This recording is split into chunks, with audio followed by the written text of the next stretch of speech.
दोस्तों नमस्कार। AB classes में आपका स्वागत है। आज हम लोग सब्जेक्ट मैकेनिकल वाइब्रेशन में वाइब्रेशन का इंट्रोडक्शन समझेंगे, वाइब्रेशन की कॉजेस समझेंगे, वाइब्रेशन किन फोर्सेस के कारण होता है वह भी समझेंगे, फिर इनका क्या निवारण है, मतलब वाइब्रेशन कैसे कम किया जाए वह भी समझेंगे, लास्ट में इसकी एप्लीकेशन भी समझेंगे। एक कंप्लीट लेक्चर है, आपको वीडियो पूरा देखना है, जो मैं समझाऊंगा उसको ध्यान से सुनना है। चलते हैं, स्टार्ट करते हैं। तो जो सामने आपकी डेफिनेशन लिखी हुई है इसको हम लोग समझेंगे, लेकिन इससे पहले हम लोग कुछ ऐसे एग्जाम्पल समझेंगे जिससे हमें पता चल जाए कि हम किस टाइप के वाइब्रेशन की बात करने वाले हैं। तो ध्यान से सुने। आप सभी लोग मैकेनिकल इंजीनियर हैं। कभी घरों में जो पानी की मोटर होती है वह चलाई होगी या उसके पास खड़े हुए होंगे, या जो एग्जॉस्ट फैन होता है घरों में देखा होगा आपने, उसके पास कभी खड़े हुए होंगे। डीजल से चलने वाले जो इंजन होते हैं उसके पास भी आपने कभी खड़े होके देखा होगा, या जहां पर पुली वगैरह चलती हैं बेल्ट से, वहां भी आपने कभी खड़े होके देखा होगा। जब भी आप ऐसी जगह खड़े होते हैं तो आपके अंदर एक अजीब सी कंपन पैदा होती है और उसके आसपास नॉइज भी रहता है, आवाज भी आती रहती है। तो जो आवाज होती है, जो हमारे अंदर कंपन सा पैदा होता है, हम इसी टाइप के वाइब्रेशन की बात करने वाले हैं। अब इस तरह के जो मशीन के पार्ट्स होते हैं जिनके अंदर वाइब्रेशन होता है, वो मैक्सिमम ऐसे पार्ट्स होते हैं जो गति करते हैं। जैसे शाफ्ट हो गई है, शाफ्ट देखिए सभी ने, क्या होती है? गति करती है। फैन हो गया है, पुली हो गई है। इस तरह की जो मशीन के पार्ट्स होते हैं जिनके कारण क्या होता है? वाइब्रेशन क्रिएट होता है। अब जो डिफरेंट टाइप्स के फोर्स लगते हैं वो मैं आगे बताऊंगा। सबसे पहले वाइब्रेशन को यदि हमें डिफाइन करना है तो सबसे सिंपल डेफिनेशन मैंने सामने लिखी हुई है, उसको मैं समझा देता हूं। ध्यान से सुनेंगे, मैं उसी को समझा रहा हूं जो लिखा हुआ है, जिससे आपको और अच्छे से वह डेफिनेशन समझ में आएगी। यहां पर लिखा कोई भी गति, किसी भी प्रकार का मोशन जो समय के अंतराल के बाद खुद को दोहराती है, उसे क्या कहते हैं? वाइब्रेशन कहते हैं या फिर ऑस्किलेशन कहते हैं। इंग्लिश में यहां पर लिखा है, इधर पढ़ सकते हैं आप। क्या कहते हैं? वाइब्रेशन या फिर ऑस्किलेशन कहते हैं। कोई भी गति जो समय के अंतराल में या समय के अंतराल के बाद खुद को दोहराती है, उसे हम क्या कहते हैं? वाइब्रेशन या फिर ऑस्किलेशन कहते हैं। जैसे एक घिसा पिटा कह सकते हैं या कह सकते हैं, उसी एग्जाम्पल को मैक्सिमम लोग लेते हैं। मैं उसी एग्जाम्पल का नाम ले रहा हूं। झूला देखा होगा आपने, झूला वह क्या ऊपर बंधा रहता है, जिसे कहते हैं मीन पोजीशन। और जब हम उस पर कोई फोर्स लगाते हैं, फोर्स का मतलब जब हम उसमें धक्का मारते हैं और छोड़ देते हैं, तो वो एकदम से नहीं रुकता है। वो धीमे धीमे क्या करता है?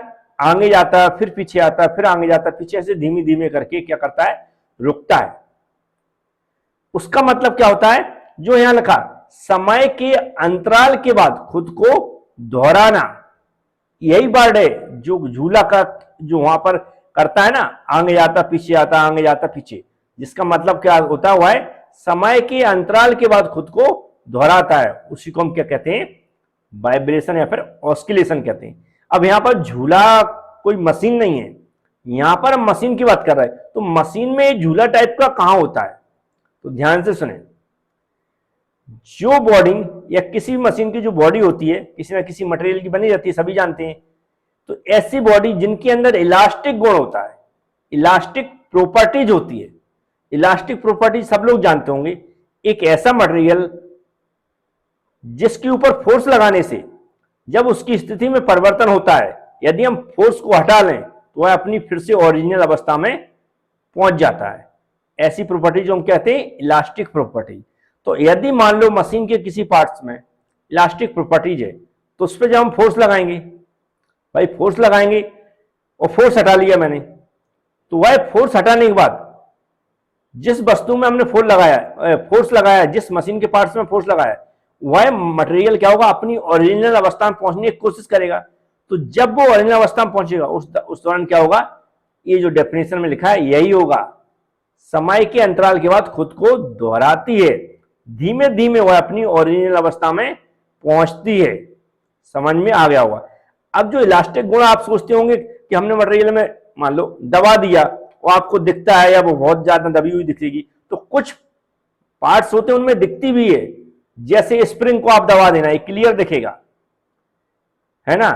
बीम हो गई साफ्ट है, लेकिन साफ्ट और बीम में नहीं दिखेगा, लेकिन इनके अंदर इलास्टिक का गुण होता है ना। तो ये समझ में आ गया होगा, ये पूरा लिखा जो मैंने बताया, भारी फोर्सेस लागू करने के अपनी संतुलन स्थिति में विस्थापित होते हैं, फिर छोड़ दिए जाते हैं। जो मैंने पूरा बता दिया, समझा दिया कि वाइब्रेशन क्या होता है। आपको कुछ नहीं करना, सामने जो डेफिनेशन लिखी हुई है इसको छाप के आना बस एग्जाम में, कुछ नहीं करना। एग्जाम्पल के रूप में यदि आप हमारी पीडीएफ से स्टडी कर रहे हैं, पीडीएफ का मतलब यदि ये भी क्लास हमारी जो एप्लीकेशन है उसके अंदर हम वीडियो लेक्चर के साथ पीडीएफ भी प्रोवाइड कराते हैं। कंप्लीट कोर्सेस वहां पर चल रहा है, स्टार्ट कर दिया है। तो वहां पर मैंने क्या किया है, जो भी वीडियो है वहां हिंदी इंग्लिश में और भी डिटेल्स में, जैसे यहाँ तो मैं शॉर्ट में पूरी डेफिनेशन लिखता हूँ कि क्लियर डिफाइन किया जा सके किसी को, वहां पर और डिटेल्स में आपको मिलेगा, एग्जाम्पल भी मिलेंगे। तो विथ एग्जाम्पल आप अच्छे से उतनी डेफिनेशन लिख के आए। फालतू जो फेंकते हैं ना कॉपी में, मैं चेक करता हूँ, देखता हूँ, कुछ भी लिख के आते 3-3 4-4 पेज भर के, वो नहीं करना। सिंपल जैसी मैंने सामने डेफिनेशन लिखी, हिंदी या इंग्लिश में किसी एक भाषा में वह लिखना है, हमें एग्जाम्पल लिखना है। जो एग्जाम्पल लिखेंगे उनको समझा भी सकते हैं बस। फिर हमें नेक्स्ट, अब जो वाइब्रेशन की डेफिनेशन होगी, समझ गए होंगे वाइब्रेशन किसे कहते हैं। अब कुछ मेन कॉजेज हैं जिन्हें एग्जाम में हम लिख सकते हैं कि इनके कारण वाइब्रेशन क्रिएट होता है। तो पहला यहां पर लिखा, मैंने आपको दिख रहा होगा, क्या लिखा, unbalance forces in the machine. Machine के अंदर की बात हो रही, बाहर से लग रहा है फोर्सेस, उनकी बात नहीं हो रही, मशीन के अंदर ही जो हमारे पार्ट्स गति करते हैं उनके अनबैलेंस कारण, अनबैलेंस मतलब हो गया उनमें अनबैलेंस फोर्सेस भी बोल सकते हैं, या उनके अनबैलेंस, जब अनबैलेंस कंडीशन हो जाती है तो भी क्या वाइब्रेशन क्रिएट होता है। तो अनबैलेंस फोर्सेस के कारण मशीन के अंदर जो वाइब्रेशन क्रिएट होता है वो एक टाइप्स हो गया। दूसरा टाइप्स होता है कि ऐसे पार्ट्स जिनके बीच में फ्रिक्शन होता है लेकिन वह ड्राई हैं तो भी वो आवाज करने लगती हैं, वाइब्रेशन क्रिएट करने लगती हैं, इसलिए उनमें लुब्रिकेशन की आवश्यकता होती है। नेक्स्ट होता है एक्सटर्नल सोर्सेस के कारण, जैसे अर्थक्वेक हो गया, विंड्स मतलब हवाएं तेजी से चलती हैं, उसके कारण भी हो सकता है। तो ये कुछ मेन कॉजेज थे जिन्हें आप लिख सकते हैं एग्जाम में, जिससे लेक्चर आपका थोड़ा थोड़ा बढ़ता जाए और अच्छा लगे कि आपने सही से समझाया है। अब यहां पर कुछ मेन रीजन लिखे हुए हैं जिनके कारण वाइब्रेशन को कम कर सकते हैं या एलिमिनेट कर सकते हैं, कह सकते हैं। जैसे removing the causes of vibration, जो वाइब्रेशन के कारण है उनको ढूंढना, उनको हटाना उस जगह से। जो वाइब्रेशन के कारण है, जिन कारण से वाइब्रेशन हो रहा है, उन चीजों को ढूंढना और वहां से हटाना। फिर होता है कि putting in screen if noise is the only object, यदि शोर ही एकमात्र आपत्ति, मतलब कह सकते हैं कि कई मशीन के पार्ट्स में नॉइज होगा ही और आपको प्रॉब्लम हो रही है, तो क्या लगाएं हम, स्क्रीन्स का उपयोग करें उस नॉइज से बचने के लिए। नेक्स्ट है resting the machinery on proper type of isolators, जो मशीनरी है उनको जो रेस्ट करने के लिए प्रॉपर तरीके से क्या होना चाहिए, आइसोलेटर्स होने चाहिए। फिर क्या है, ये लिखा शॉक एब्जर्वर्स। शॉक एब्जर्वर जानते होंगे, जो झटके लगते हैं उनको एब्जर्व करने वाले, क्या उन्हें क्या बोलते हैं, शॉक एब्जर्वर। तो उनकी भी व्यवस्था की जाती है, उससे भी वाइब्रेशन कम किया जा सकता है। फिर डायनेमिक वाइब्रेशन एब्जर्वर, जो गति करते हैं मशीन के पार्ट्स, उनकी गति को एब्जर्व करने वाले भी क्या होते हैं, एब्जर्वर होते हैं, उनका उपयोग कर सकते हैं। तो ये सब स्टैंडर्ड पॉइंट थे, इनको लिखकर अगर आपको और अच्छे से आता तो इनको और अच्छे से एक्सप्लेन कर सकते हैं, ये आपके ऊपर डिपेंड करता है। मैंने तो मेन हिंदी और इंग्लिश में करके लिख दिया, जिससे आपको कम से कम मेन पॉइंट समझ में आ जाए, इनका मतलब क्या है। तो उम्मीद है ये भी आप समझ चुके होंगे। तो उम्मीद है आपको समझ में आ गया होगा। इसके अलावा जो नेक्स्ट लेक्चर होंगे, क्योंकि सेपरेट कर दिए मैंने, जैसे अभी मैक्सिमम कंबाइंड में क्या है, इंट्रोडक्शन एंड क्लासिफिकेशन समझाया जाता है, लेकिन मैं क्लासिफिकेशन का नेक्स्ट वीडियो लेकर आऊंगा। कुछ उसके कैरेक्टरिस्टिक्स हैं, कुछ डेफिनेशन है इंपॉर्टेंट जो वाइब्रेशन के अंदर एग्जाम में पूछी जाती है, उन पर भी मैं सेपरेट वीडियो बनाऊंगा। तो आज के लिए मैंने कोशिश की है कि वाइब्रेशन कैसे डिफाइन किया जाता है, क्या मेन रीजन हो सकते हैं, कॉजेज हो सकते हैं, उनको उनके इलिमिनेशन का कारण।